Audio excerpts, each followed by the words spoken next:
Magandang gabi po sa ating lahat. Salamat po sa Panginoon sapagkat narito po tayo upang mag-aral po ng salita ng Diyos. Matthew chapter 4 verse 4. Isang verse lamang po yung ating babasahin.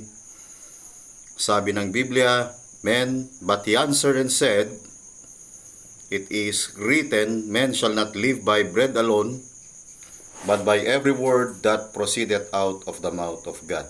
Tayo po ay manalangin. Dakilang Diyos, maraming salamat po ngayong gabi. Aming dalangin ang iyong gabay, patnubay, lalo na sa pag-aaral ng mga salita.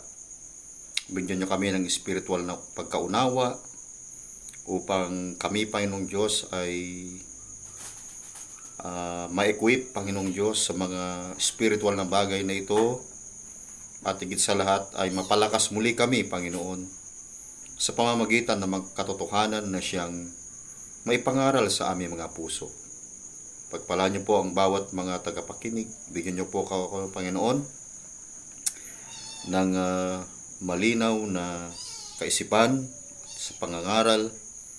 Bigyan niyo po ako ng karunungan, dakilang Ama. Ang iyong dakilang pangalan ng siyang maitaas. In Jesus' name, Amen. At gusto po natin pag-aaralan ngayong gabi, building up the inner man.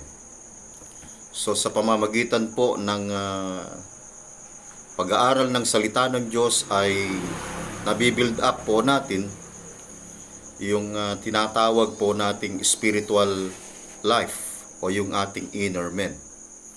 Sa pamamagitan po ng tinatawag na spiritual mukbang.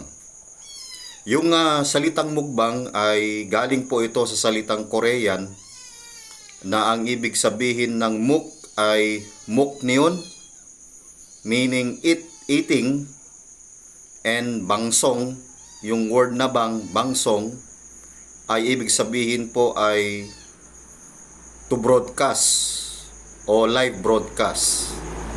Kaya itong spiritual mukbang na ito ay ito po yung ating Google Meet na broadcast every Wednesday night.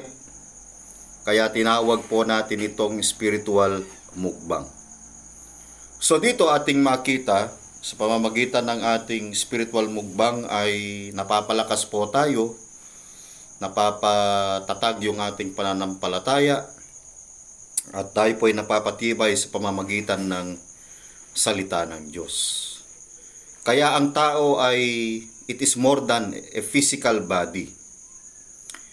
Na ang tao po ay merong soul and spirit that requires nourishment. Kailangan po na mainoris o mapalakas yung ating spiritual na buhay, hindi lamang po yung physical. Kaya sinabi ng Panginoon sa Matthew chapter 4 verse 4 at saka sa Luke chapter 4 verse 4, parehas lamang po yan, that man shall not live by bread alone, but by every word of God. Kaya doon po sa sulat ni Apostol Pablo, makikita po natin, ang mga mananampalataya ay tinuruan kung paano po lumago sa pamamagitan ng biyaya at kung paano po mapalakas sa pamamagitan ng mga tamang doktrina, by sound doctrine but not carnal appetite. Doon sa 1 Corinthians chapter 3 verse 2, binabanggit ni Apostol Pablo sa 1 Corinthians chapter 3 verse 2, mga kapatid. Kaya ang sabi niya rito, I fed you with milk and not with meat, for hitherto ye were not able to bear it, neither yet now are ye able. So makikita natin ang spiritual life ay nagsisimula po sa pamamagitan ng gatas. Gatas po ng salita ng Diyos. Ito po yung kinakailangan natin araw-araw, yung fortified milk o yung pinalakas na gatas na siyang nagbi-build up ng protein, nagbi-build up ng ating spiritual life, mga kapatid. At yung ating spiritual life ay hindi po nagsisimula sa karne, sa matigas na karne, kundi sa gatas ng salita ng Diyos. At makikita natin yun sa 1 Timothy 2:2 that sa 1 Peter chapter 2 verse 2. Tignan nga po natin yun sa 1 Peter chapter 2 verse 2.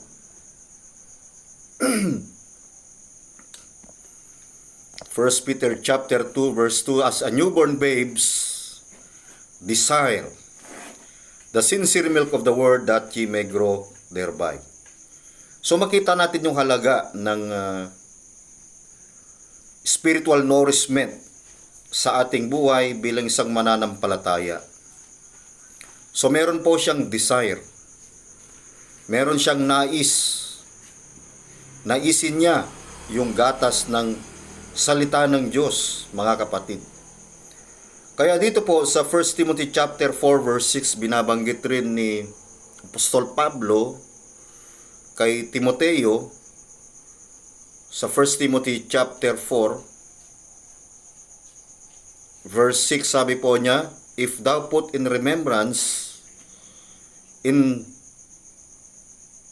of these things, if thou put the brethren in remembrance of these things, thou shalt be a good minister of Jesus Christ, nourished up in the words of faith.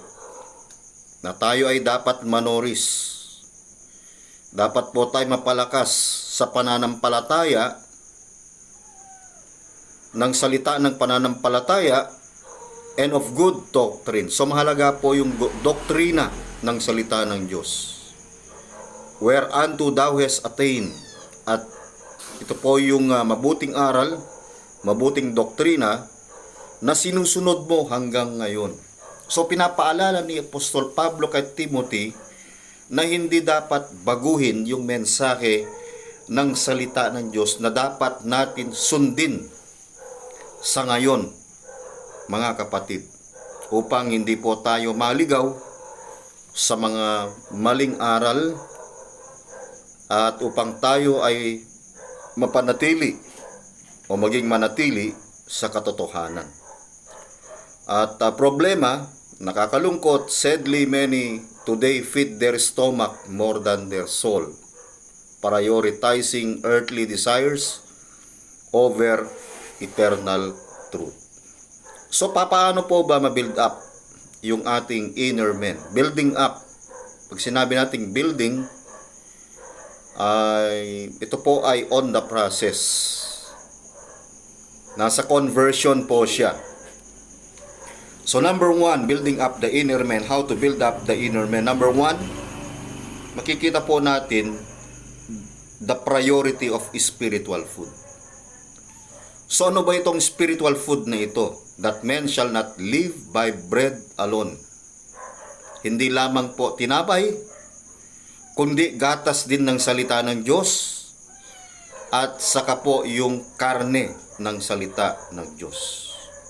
So ito po yung prioridad ng spiritual na pagkain. Dapat alamin po natin yung mga bagay na siyang nakakapagbigay ng kalakasan po sa atin sa spiritual, hindi yung lason na nakakapagpahina sa atin sa ating spiritual na pagkain at sa ating spiritual na paglilingkod. So, you need to choose the word over the world. So, Paul reminds us that doctrine must come first. Ayon po yan sa 1 Timothy 4:6 na binasa po natin kanina, na manoris, mapalakas, mapatibay, makandili sa salita ng pananampalataya, sabi ng Biblia, at sa mabuting aral na sinusunod mo hanggang ngayon, whereunto thou hast attained. So mahalaga po ang doktrina, mga kapatid, sapagkat ito po yung pundasyon ng ating pananampalataya. Ito po yung ating pinakagabay sa ating paglago spiritually, at ito po yung mga spiritual na pagkain na kinakailangan po natin upang ma-build up po ng gusto yung ating tinatawag na inner man. Kaya mahalaga po to nourish up in the words of faith and of a good doctrine. That is the priority of spiritual food. Number 2, the peril of carnal focus or carnal food. Ang panganib ng makalaman na tampulan. Yung focus, tinatawag nating tampulan. So, ibig sabihin, si Pablo, kung balikan natin kaninang 1 Timothy chapter 3, dahil sila po ay, ang Corinthian church ay nasa panganib ng makalaman na tampulan. Kaya nagkaproblema sila. Ang Corinthian church ay matagal ng Kristiyano, pero makikita natin yung kanilang spiritualidad ay carnal. Nasa carnal state sila, mga kapatid. Kaya sabi ni Pablo sa kanila, 1 Corinthians chapter 3 verse 2, I have fed you with milk, not with meat, for hitherto ye were not able to bear it. Hindi nyo pa kaya yon, sabi niya. Neither yet now are ye able. Anong dahilan kung bakit ni pa nila kaya yung karne ng salita ng Diyos? Verse 3, for ye are yet carnal, for whereas there is among you envying. Ito po yung sintomas, karakteristik ng kanilang pagiging carnal na Kristiyano. They are envying. Sila ay may paninibugho, may mga pagtatalo. They are strife, divisions. Sabi po ng Biblia, are ye not carnal and walk as men? May mga pagtatalo, hindi ba kayo mga nasa laman at kayo nagsisilakad ayon sa kaugalian ng mga tao? Verse 4, for while one saith, sabagkat kung ang sinasabi ng isa, ako'y kay Pablo at nang iba ako kay Apollos, at hindi ba kayo mga tao? I am of Paul and another I am of Apollos. Are ye not carnal? Who then is Paul and who is Apollos? Verse 5, but minister by whom ye believe, even as the Lord gave to every man.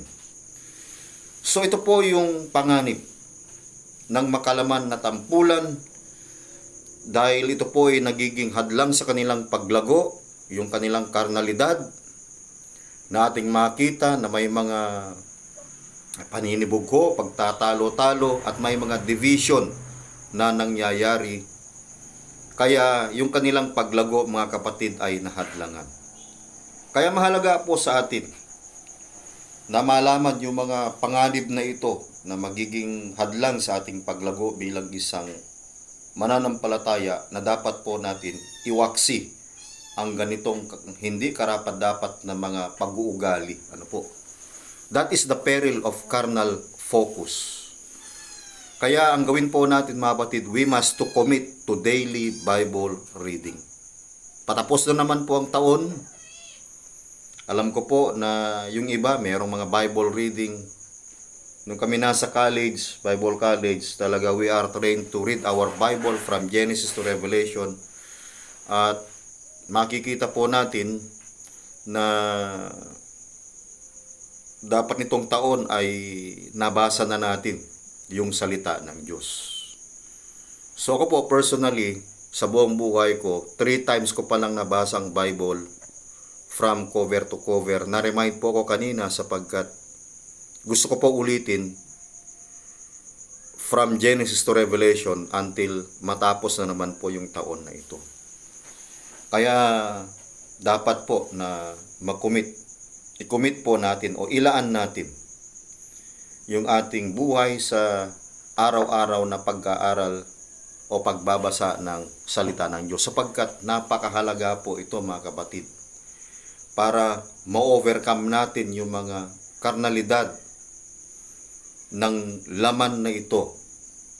At makikita natin doon sa Philippians chapter 3 verse 18 and 19. Mga kapatid, Philippians chapter 3 verse 18 and 19, sinasabi ni Pablo, for many walk, of whom I have told you often, and now tell you even weeping, that they are the enemies of the cross, whose end is their destruction, whose God is their belly, whose glory is in their shame, who mind earthly things or carnal things. Yung earthly things ay ito po yung worldly pleasures. Isa po ito. Mga sensual, material things na siyang nagiging hadlang sa paglago bilang isang mananampalataya. Kaya ito po yung pinapaliwanag ni Apostol Pablo sa mga Philippian church na dapat po ay iwaksi yung mga ganitong uri ng pag-uugali. Kaya hinihikayat niya ang Philippian church na manatili sa pamamagitan ng salita ng Diyos. Number 3, building up. How to build up the inner man. Provision of Christ's grace. Ito po ay pagkakaloob ng biyaya ni Kristo by cultivating prayer and thanksgiving. At hindi kagaya ng Israel na sabi ng Diyos sa kanila, 40 days and 40 nights. Sabi ng Diyos kay Moses, nung sila ay lumabas sa Goshen, dun sa Egypt, sabi ng Diyos sa kanila, 40 days and 40 nights makarating na kayo sa promised land. But because of their disobedience, hindi po sila nakarating. Instead of 40 days, nagiging 40 years wandering in the wilderness. At isa sa mga instrumento na ginamit ng Panginoon sa kanila para mag-survive doon sa ilang, sa disyerto, yung ilang ay talagang nakakailang kung 40 years ka ba namang paikot-ikot lamang po roon. At ang nagiging survival po nila ay yung mana. Ito po yung bread o tinapay na galing sa langit na pinupulot nila araw-araw para makapag-survive. So sa panahon natin ngayon, we are fed today with the gospel of the grace of God. Kaya ito po yung salita ng Diyos na sentro ng ating pag-aaral na binabanggit na Apostol Pablo sa Acts 20:24, na bahagi po ito ng aral natin, ng doktrina po natin, ng salita ng Diyos sa Acts chapter 20:24. Sabi ni Pablo sa mga elders of the church, none of these things move me, neither count I my life dear unto myself, so that I might finish my course with joy and the ministry which I have received of the Lord Jesus Christ to testify the gospel of the grace of God. So ito po yung foundation ng ating aral na binigay sa atin. Binigay ng Diyos kay Apostol Pablo na siyang ating sinusundan ngayon, mga kapatid. At naniniwala po tayo, this is one of the blessings na ating tinanggap, na tayo po yung nalinawan practically sa pamamagitan ng gospel of the grace of God. Kaya sabi niya sa Romans 1:16, for I'm not ashamed of the gospel of Christ, for it is the power of God unto salvation to everyone that believeth. Number 4, mga kapatid, how to build up the inner man. It is through the power of the word. Ito po ay sa pamamagitan ng kapangyarihan ng salita ng Diyos. Sa pamamagitan ng salita ng Diyos, makikita natin it convey the impact of sound doctrine. Kino-convey nito, pinapakita nito yung impact sa ating spiritual life sa pamamagitan ng sound doctrine, hindi po sa pamamagitan ng tradisyon. Kaya mahalaga na tayo po ay ma-build up, ma-mold yung ating spiritual life sa pamamagitan ng salita ng Diyos para magkaroon tayo ng spiritual nourishment and ma-equip tayo bilang isang mananampalataya. 2 Timothy 3:16 and 17. 2 Timothy chapter 3 verse 16 and 17, all scripture, hindi po partial, from Genesis to Revelation, ang command ay all scripture, hindi lang Acts to Philemon, na gaya ng itinuturo ng mga maling mga mangangaral. Walang bawas, walang kulang. All scripture is given. It was given by inspiration of God and is profitable for doctrine. Mahalaga po yung doktrina, sabi natin kanina, para sa ating katitibay, ikalalakas at ikalalago, for reproof, for correction, for instruction in righteousness.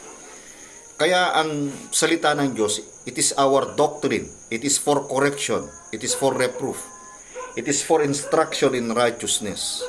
What is the main purpose? Or what is the objective? That the man of God may be perfect, truly furnished unto all good works. Upang ang tao ng Diyos ay maging sagdal, tinuruang lubos sa lahat ng mga gawang mabuti. So mahalaga po sa atin yung kapangyarihan ng salita ng Diyos para po tayo ay maligtas sa mga maling aral at alam po natin na mas matimbang, mga kapatid, yung salita ng Diyos kesa mga tradisyon na ating pinaniniwalaan sa ngayon. Okay, number 5, building up, how to build up the spiritual man or the inner man.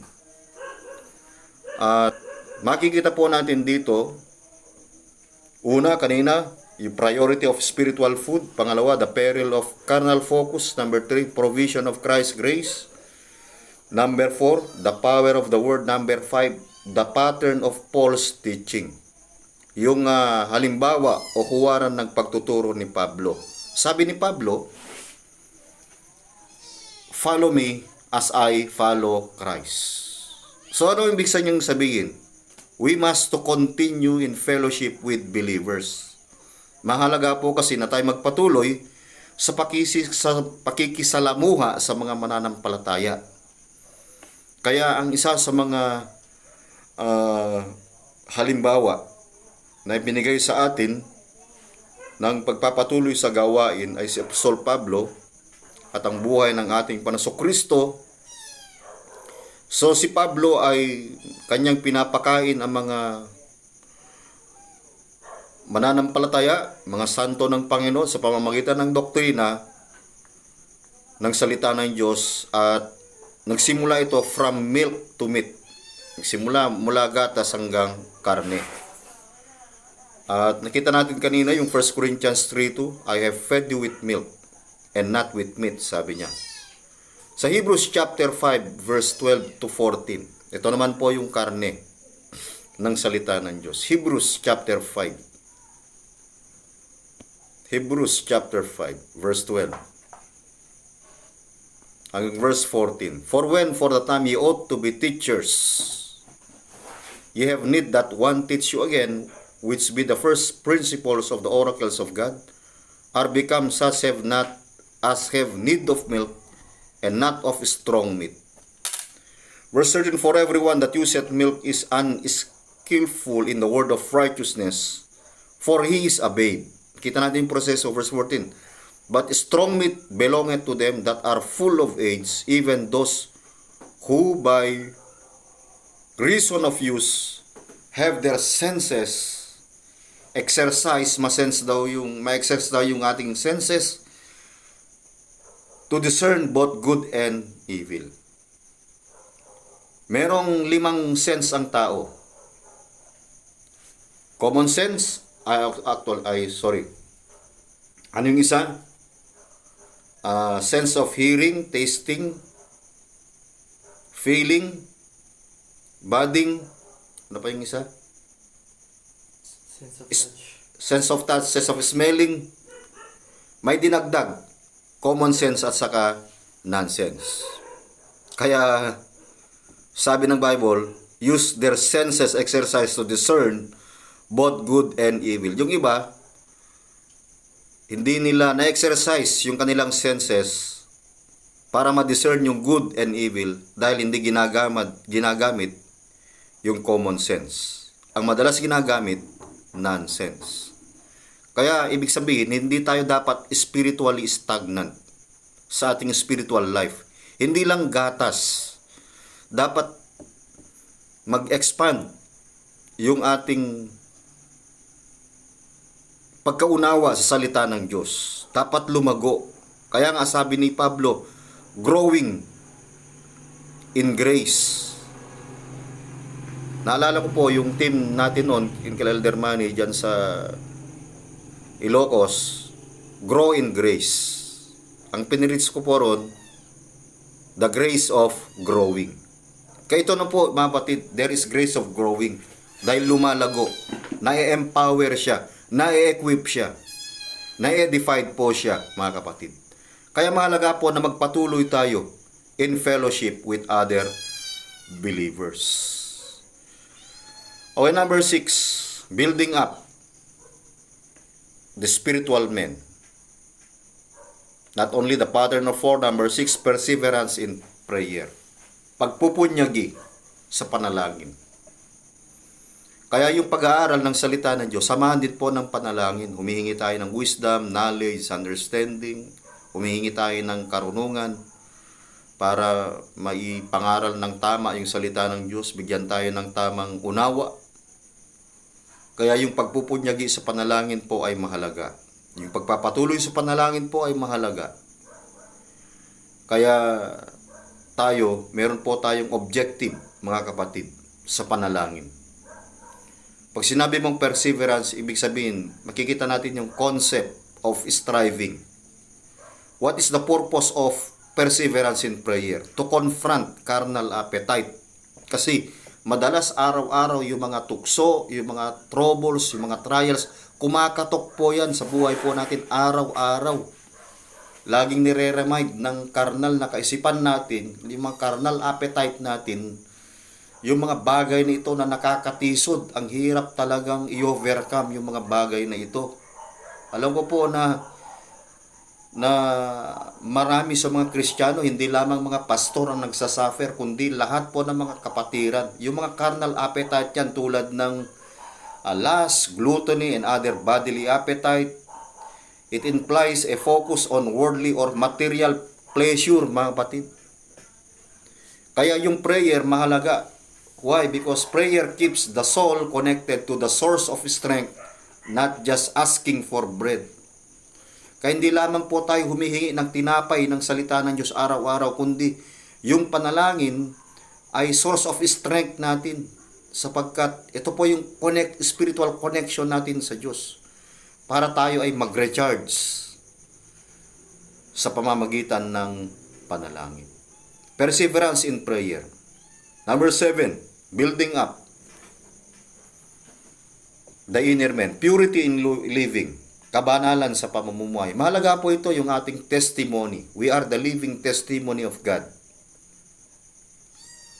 Kailangan po, mga kapatid, na sabi ni Pablo sa Romans 12, 1-2. Romans chapter 12, verse 1 and 2. Huwag po nating kalimutan ito, mga kapatid. Sabi po ng Biblia, I beseech you, therefore, brethren, by the mercies of God, that ye present your bodies a living sacrifice, holy, nandyan po yung purity in living, acceptable ang to God, katanggap-tanggap sa Diyos, which is your reasonable service. Ito po ang isang kaaya-aya sa Diyos na siyang inyong katampatang pagsamba. And be not conformed to this world. Worldly pleasure, worldly lust, lahat po ng nasa karnalidad, mga kapatid, we must overcome.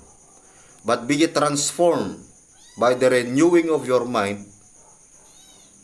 Hindi to reform, but to transform by the renewing of your mind, that ye may prove what is that good and acceptable and perfect will of God. So mahalaga po ito na malaman natin kung alin ang mabuti at kaaya-aya at lubos na kalooban ng Diyos. Hindi po tayo taga-sanglibutan. Kaya mahalaga po sa atin na malaman natin, hindi po nakakahiya yung mabuhay tayo ng kabanalan sa pamumuhay. Sapagkat itinuturo sa atin ng Biblia yung kabanalan sa pamumuhay sapagkat mahalaga po ito bilang isang mananampalataya na makita, mag-reflect yung magandang pag-uugali ng isang mananampalataya. So filling the soul with God's Word leads to holiness, while indulging only the body leads to corruption. Kaya wag nating i-indulge. Sabi nga ng Biblia, yung buhay po natin, yung buhay na ito, tinubos na ito sa pamamagitan ng dugo ng ating Panginoong Kristo. Kaya doon sa 1 Corinthians chapter 6, kung di ako nagkamali, 19 and 20, binabanggit sa atin, what then know ye not your body is the temple of the Holy Ghost? Ito po daw ay templo ng Banal na Espiritu Santo which is in you, which ye of God, and ye are not your own. Yung bagay na ito ay hindi na po natin pagmamayari.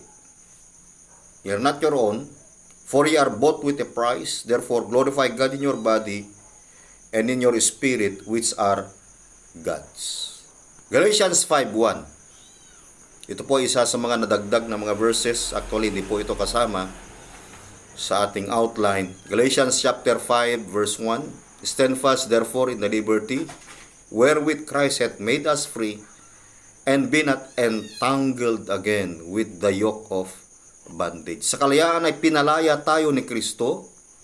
Magsitibay nga kayo at huwag kayong pasakop na muli sa pamatok ng pagkaalipin. Kaya mahalaga po yung kabanalan sa pamumuhay sapagkat hindi na po tayo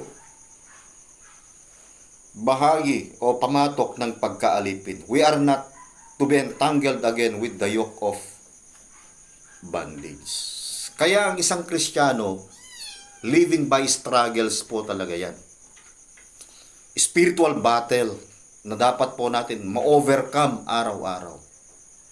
Spiritual battle against lust, against envy, and all kinds of sin sa buhay po natin na siyang mag-indulge o siyang magpapabagsak sa atin sa ating pamumuhay bilang mananampalataya. So mahalaga po para ma-build up yung inner man by purity in living. Number 8, building up the inner man through the peace of God. Kapayapaan ng Diyos. Di ba ang tao kapag nagkasala, walang kapayapaan? Guilt. Guilty, lagi ang umiikot. Pero salamat sa Diyos. We have the peace of God. Kapayapaan ng Diyos. We are to conform to Christ's image. Colossians 3:15 and 16. Colossians 3:15 and 16. And let the peace of God rule in your hearts. Kasi minsan ito ang talagang dinidiscourage ng kaaway. Hindi yung ating kaisipan, kundi yung ating puso. At maghari sa inyo po, sa inyong puso ang kapayapaan ni Kristo. To thee which also ye are called in one body, and be ye thankful. Na kayo'y tinawag sa isang katawan at kayo maging magpasalamat. 16. Let the word of Christ dwell in you richly in all wisdom. The word of Christ, which is the word of God, dwell in you. Ang kanyang panalangin ay sumagana sa atin. Ang salita ni Kristo, ayon sa buong karunungan, teaching and admonishing one another, upang kayo mangagturuan at mangagpaalalahanan sa isa't isa, teaching one another, in psalms and hymns and spiritual songs, singing with grace in our hearts to the Lord. So, hindi lang pala Word of God ang required po rito, kundi salmo, himno, at maging ang spiritual na awit patungkol sa Espiritu, na magsiawit kayong may biyaya sa inyong puso sa Diyos. So, napakaganda. So, mabibuild up pala tayo through psalms and hymns and spiritual songs. Bakit, saan ba galing yung pundasyon ng mga awit na yan? Galing po sa Salmo yan. Yung by the rivers of Babylon na inaawit ng mundo, atin po pala yun. Mga kapatid. Nasa Salmo po pala yun. Nga lang ginamit ng tao sa karnalidad, sa kalaswaan. Kaya wag ho natin hayaan na kanilang anong tawag dito, sirain ang salita ng Diyos. Okay, number 9. Building up the inner man. This is our perspective in eternity. Ito yung ating pananaw sa kawalang hanggan. Na tayo po ay mapalakas. Building up the inner man. Yung conversion, hindi po ano po yan. Yan po ay hanggang kamatayan yan, mga kapatid. Kaya dapat ito yung ating pananaw. Ito yung dapat nating perspective sa kawalang hanggan. 2 Corinthians chapter 4 verse 18. 2 Corinthians chapter 4 verse 18. Sabi po ng Biblia, while we look not at the things which are seen, but at the things which are not seen, for the things which are seen are temporal. Mga bagay na nakikita natin ay temporal, but the things which are not seen are eternal. Mga bagay na hindi nakikita ay walang hanggan. Kaya makikita po natin dito sa verse 16 ng 2 Corinthians 4:16, nandito, for which cause we faint not. Hindi tayo dapat mangimagod o manglupaypay. 2 Corinthians 4:16. For which cause we faint not, but though our inward man perish, outward man, yan po yung physical body, yet the inward man is renewed. Dapat yung inward man natin o yung inner man is renewed day by day. Through the word, we are to be conformed to the image of His Son. Renewed by day. For our light affliction is but for a moment, and worketh for us more exceeding an eternal weight of glory. So ginagawa natin yung mga bagay na ito sa ikalalhati ng Diyos na buhay. So ito dapat yung ating objective, mga kapatid, na ma-renew araw-araw yung ating inward man sa pamamagitan ng salita ng Diyos. So we must to communicate this grace, truth to others. Number 10, building up the inner man. It is our protection from deception. Ito daw po ay protection natin laban sa pandaraya. Alam natin maraming mga nagkalat na maling aral sa mga panahon ngayon. Kalat na mga maling mga ngaral. Kaya makikita natin na tayo ay dapat mag-ingat sa mga binabasa natin sapagkat alam natin, nakakala natin matamis, yun pala ay lason. Kaya nga nagbabala si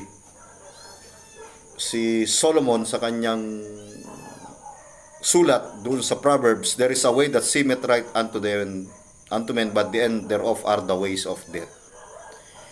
So, protection from deception. Protection laban sa pandaraya. Kaya kung alam mo yung salita ng Diyos, hindi ka mawala. Kasi ito yung mapa po natin. Ito yung guide po natin. Ito po yung pattern natin, mga kapatid. Ito yung protection natin laban sa kasamaan. Kaya yung ating spiritual growth, dapat i-enjoy po natin yan. Celebrate spiritual growth with joy. A soul fed with sound doctrine won't be carried away by false gospels or worldly enticement. Hindi daw po tayo kayang maanod ng maling ebanghelyo o ng makamundong enticement. Ephesians chapter 4 verse 14. Mahalaga po kasi yan sa buhay po natin. Ephesians chapter 4 verse 14. That we henceforth be no more children. So, ibig sabihin, hindi siya na stagnant, kailangan pa niyang mag-mature. Hindi lamang po spiritual babe or children. Sabi ng Biblia, tossed to and fro and carried about with every wind of doctrine by the sleight of men and cunning craftiness whereby they lie in wait to deceive. Upang tayo wag na maging mga bata pa na napapahapay dito doon at dinadala sa mga magkakabilang lahat ng hangin ng aral sa pamamagitan ng mga daya ng mga tao. Yan na po yung spiritual deception sa katusuhan ayon sa lalang ng kamalian. Kaya verse 15, but speaking the truth in love may grow up. Hindi grow down, grow up into Him in all things which is the head, even Christ. Kaya mahalaga po na tayo po ay lumago sa salita ng katotohanan na may pag-ibig, na tayo lumaki sa lahat ng mga bagay na Kanya, na siyang Pangulo sa makatuwid bagay ang ating Panginoong Hesukristo.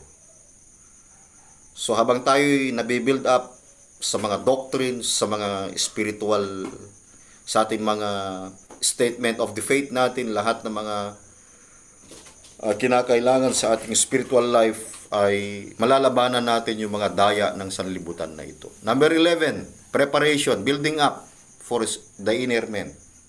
This is our preparation for service. Ito po yung paghahanda natin sa paglilingkod, lalo na sa mga pastor. Sa mga mananampalataya, we must carry the cross daily. Hindi po talagang mabigat minsan ang dalhin natin ang ating krus, yung ating pagsunod sa Panginoon. Maraming offer ang mundo, maraming panlilinlang ang mundo, maraming mga obstacles, maraming mga hindrances, maraming mga discouragement, mga kapatid. But we need to carry the cross daily. So, ang mga nananampalatayang napalusog na noris o inalalayan ay nilagyan o inihanda upang patibayan ng iba at epektibong maglingkod. Noris believers are equipped to edify others and minister effectively. Kasi hindi ka makakapag-minister effectively kung hindi ka spiritually prepared. Mahirap. Lalo na sa mga elders at sa mga members, church members, mga kapatid. Kaya ito po, sa pamamagitan ng paglilingkod, sa paghahanda, yung ma-build up yung ating spiritual life ay mahalaga po yan, mga kapatid. Para yung ating spiritual life, hindi ka pagewang-gewang. Kasi yung iba rito talagang hindi na build up, kaya yung iba napunta ng iba-ibang simbahan. Patalon-talon, parang palaka. Kaya dapat yung ating spiritual life ay mabakuran ng salita ng Diyos, mabakuran ng doktrina, mabakuran ng kaalaman, upang maihanda sa lalong magandang paglilingkod. Number 12, last, partaking in fellowship, building up the inner man. Paano ba natin ma-build up ang inner man? By partaking in fellowship. Dapat marunong tayong makisalamuha sa mga mananampalataya. Pakikisalamuha sa mga mananampalataya. Walang introvert na Kristiyano, mga kapatid. Dapat lagi-lagi nakikita yan sa church fellowship. So, dapat makipag-partake ka, makibahagi ka, makisalamuha ka. Mahalaga po kasi yung spiritual fellowship. Bakit? Why? To build up the inner man, unlike feast that only satisfy the body. Every Sunday, meron kaming tinatawag na Sunday feast po rito. Spiritual feast muna, mamaya-maya, pagkatapos ng spiritual feasting, ano naman, physical feasting naman. From spiritual mukbang to physical mukbang. Kaya mahalaga po ito, Romans 14:17. Kaya dapat balance lang din, mga kapatid. Malakas ka naman spiritually, kung napabayaan mo yung physical mo, mapabayaan mo rin, hindi rin po balanse. Kaya dapat balance lamang po. Romans 14:17. Romans 14:17. Sabi po ng Biblia, for the kingdom of God is not meat and drink, but righteousness. Sapagkat ang kaharian ng Diyos ay hindi pagkain at pag-inom. Kaya ang simbahan, hindi lang pagkain, hindi kasiyahan o inom, kundi ang katuwiran. Baka alam nyo, baka anong tawag yan? Yung ginagawa ng marami, pupunta ng ganito, pupunta ng ganyan. Once a year lang mag-attend pag may anniversary. Hindi po dapat ganun. Dapat maaari araw-araw yung ating spiritual mukbang para mabuild up yung ating inner man. Sabagat ang kaharian ng Diyos ay hindi ang pagkain pag-inom, kundi ang katuwiran at ang kapayapaan at ang kagalakan sa Espiritu Santo. Hindi naman binawal yung pagkain at pag-inom, kailangan yan. Pero sinasabi niya, ang kaharian daw ng Diyos yung paglilingkod, hindi ganun, kundi ang katuwiran. May katuwiran at kapayapaan at kagalakan sa Espiritu Santo. There is righteousness and peace and joy in the Holy Ghost. Yun dapat po yung objective na meron tayo sa paglilingkod. Hindi yung pupunta ka lang dahil may pagkain. Opo, hindi po. So alam ko naman hindi po ganyan yung ating setup, ano po, sabagkat nagmature na po tayo sa mga bagay na yan. Hindi tayo nagpapa-feeding center para mayroon tayong picturean at i-report na gaya ng ginagawa ng marami. Ephesians 3:16-19. Last, Ephesians chapter 3. 16, sabi ni Paul that he would grant you according to the riches of his glory to be strengthened with might. Sa pamamagitan daw ng mga bagay na ito, dahil sa kayamanan ng kanyang biyaya, kayamanan ng kanyang kaluwalhatian, we are to be strengthened. Tayo mapalakas sa kapangyarihan sa pamamagitan ng kanyang espiritu. We are to be strengthened with might by his spirit in the inner man. So nandyan po yung ating text, yung ating title, strengthening the inner man or building up the inner man. Verse 17, what is the purpose that Christ may dwell in your hearts by faith, that ye being rooted, na tayo dapat ay mag-ugat sa pananampalataya. Hindi lamang mag-ugat, kundi tayo ay magtumibay sa pag-ibig. Being rooted and grounded in love. Verse 18,